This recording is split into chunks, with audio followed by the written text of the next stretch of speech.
Lower Kurram के इलाके बगन में 40 से 50 मुसल्लह शरपसंदों की डिप्टी कमिश्नर और सरकारी गाड़ियों पर फायरिंग। डिप्टी कमिश्नर जावेदुल्ला महसूस जख्मी हो गए। हालत खतरे से बाहर। हमले में 3 पुलिस और 2 FC एहलकार भी जख्मी हुए। जख्मी डिप्टी कमिश्नर टल CMH से हेलीकॉप्टर के जरिए पेशावर मुंतकिल। बैरिस्टर सैफ कहते हैं कि एक जख्मी मुहाफिज को भी हेलीकॉप्टर में मुंतकिल किया जा रहा है। सिक्योरिटी खदशात पर पारा चन्नार जाने वाले काफिले को रोक लिया गया। पारा चन्नार में काफिले के जरिए खुराक, अद्वियात और दीगर अशिया जरूरिया पहुंचाई जा रही थी। पुलिस के मुताबिक सड़क बंद होने से काफिले को आगे जाने में मुश्किलात हैं। सिक्योरिटी क्लियरेंस मिलने के बाद काफिला रवाना होगा। मुशीर खैबर पख्तूनख्वा बैरिस्टर सैफ का कहना है हमला नामालूम शरपसंदों की मजमूम साजिश है। गाड़ियों का काफिला छपरी के मुकाम पर मौजूद है। हालात मुकम्मल तौर पर काबू में हैं। सिक्योरिटी एहलकारों ने हालात पर काबू पाया।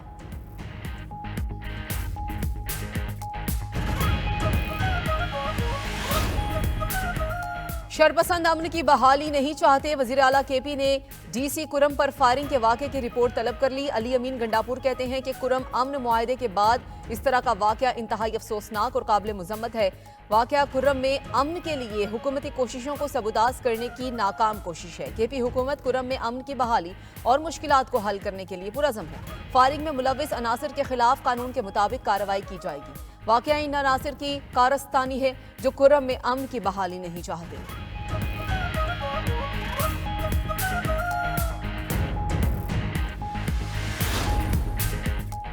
सदर मुमलिकत और वजीर आजम शहबाज शरीफ की कुरम में फायरिंग की मजम्मत। सदर आसिफ अली जरदारी ने कहा कि अवाम के दुश्मन फसाद फैलाना चाहते हैं। वजीर आजम ने कहा अमन में खलल डालने वालों को कामयाब नहीं होने देंगे। वजीर दाखिला मोहसिन नकवी ने कहा कि सरकारी गाड़ियों पर फायरिंग का वाकया अमन मुआहिदा सबूताज करने की साजिश है।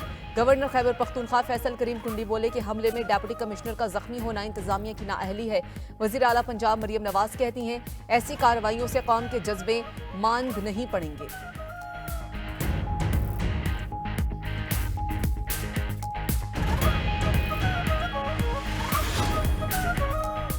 विफाकी काबीना में 15 नए चेहरे शामिल करने की तैयारियां। नए विफाकी वुज़रा, मुशीरान और मामले खसूसी के नामों पर गौर जारी। ज़राए के मुताबिक PTI के मुनहरिफ अराकीन को भी काबीना में जगह मिलेगी। परवेज खटक भी वज़ीर आज़म के मुशीर होंगे। काफ लीग और MQM ने एक मजीद वजारत मांग ली। मुआवनीन खसूसी वज़ीर आज़म के लिए 10 से 15 नाम ज़ेरे गौर। काबीना में तोसी 10 जनवरी से पहले की जाएगी। काबीना में शमूलियत के लिए नवाज शरीफ और वज़ीर आज़म से मुख्तलिफ अराकीन असम्बली के राबते। पढ़े लिखे नौजवान चेहरे काबीना में शामिल करने का फैसला।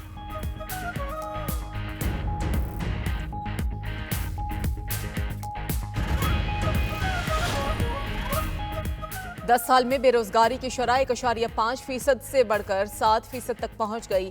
GDP ग्रोथ, सेहत, तालीम और दीगर बुनियादी जरूरियात पूरी करने के लिए नाकाफी है। वजारत मनसूबाबंदी की दस्तावेजात में इंकशाफात। दस्तावेज के मुताबिक पाकिस्तान में बेरोजगारी की शरह भारत और बांग्लादेश से ज्यादा है। खित्ते के दीगर ममालिक की निस्बत पाकिस्तान में ख्वातीन रोजगार में भी सबसे पीछे हैं। हर साल 50 लाख अफराद का आबादी में इजाफा हो रहा है जो मुल्क की मईशत के लिए बोझ है। बेरोजगारी खत्म करने के लिए पाकिस्तान को सालाना 15 लाख नौकरियों की जरूरत है।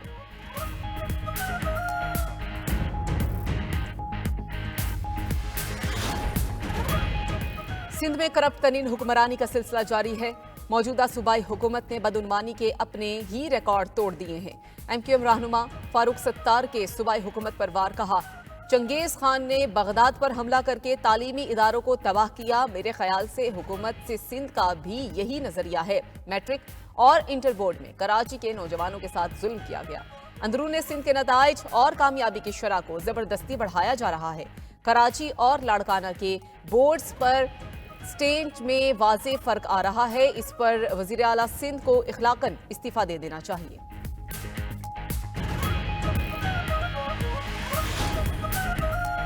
कराची के मसाइल हमारे पैदा करना नहीं, हल करना हमारी जिम्मेदारी है। सिंध की आवाम को बेहतर सहूलियात देना हमारा फर्ज है। वज़ीर आला सिंध मुराद अली शाह का कराची में तकरीब से खिताब। कहा इम्तिहानी नताइज में बहुत इशूज़ हैं। सूबे को 1122 की ज़रूरत है। पहले से ही ये ज़रूरत थी। तरबियत याफ्ता रेस्क्यू अमला बहुत ज़रूरी है। रेस्क्यू एहलकारों को मुनासिब ट्रेनिंग दी गई है।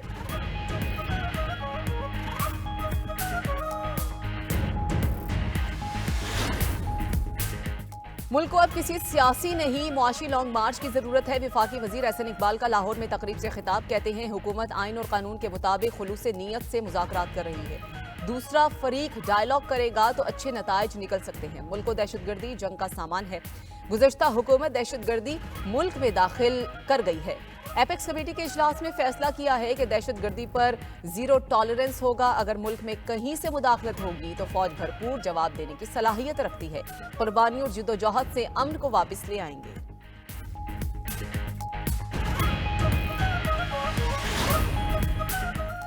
पेशावर में थाना तहकाल की हुदूद में गाड़ी पर फायरिंग, 5 अफराद जाँ बहक हो गए। पुलिस के मुताबिक फायरिंग का वाकया जाती दुश्मनी का शाखसाना है।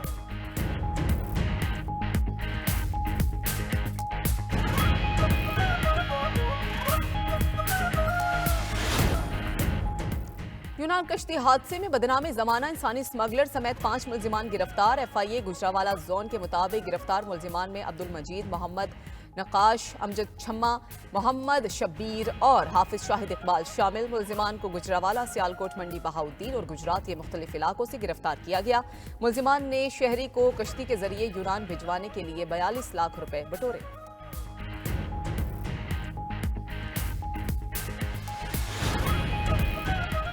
पाकिस्तानी शहरी के अपने पोलिश बेटी को मां की इजाजत के बगैर और धोखाधड़ी से पाकिस्तान ले आने का इंकशाफ। पोलैंड की शहरी खातून ने बेटी शोहर से वापस लेने के लिए इस्लामाबाद हाई कोर्ट से रुजू कर लिया।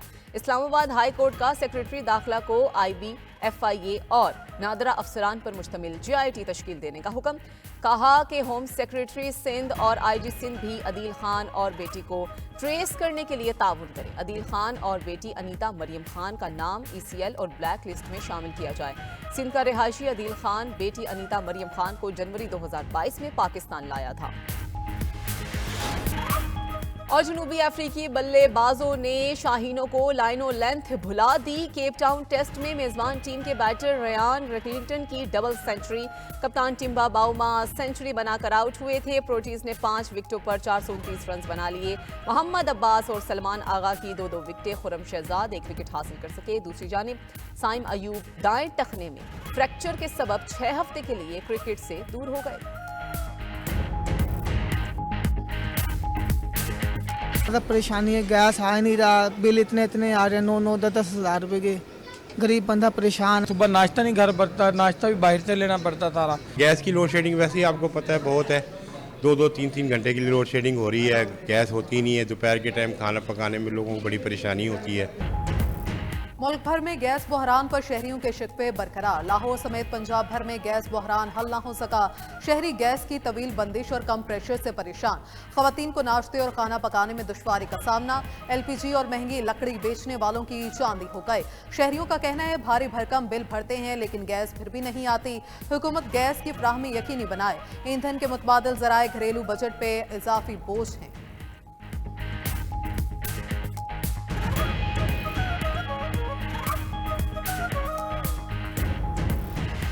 हर सेक्टर में, ना सिर्फ ये ऑनलाइन में ये मसला चल रहा है, ये हर फील्ड में नेट की वजह से जो परफॉर्मेंस है काम की वो बहुत ज़्यादा डाउन हो रही है। हुकूमत को कुछ ऐसा करना चाहिए जिससे पाकिस्तान में भी इंटरनेट की स्पीड और ज़्यादा बढ़ जाए, इंक्रीज़ हो, अच्छी हो स्पीड, तो इससे बहुत फ़ायदा होगा। जहाँ दूसरे ममालिक हैं वो 4G पे 5G पे पहुँचे हुए हैं, हम अभी हमारा 3G मर के चल रहा होता है, जिसकी वजह से जो है बिजनेस डाउन हो रहे हैं।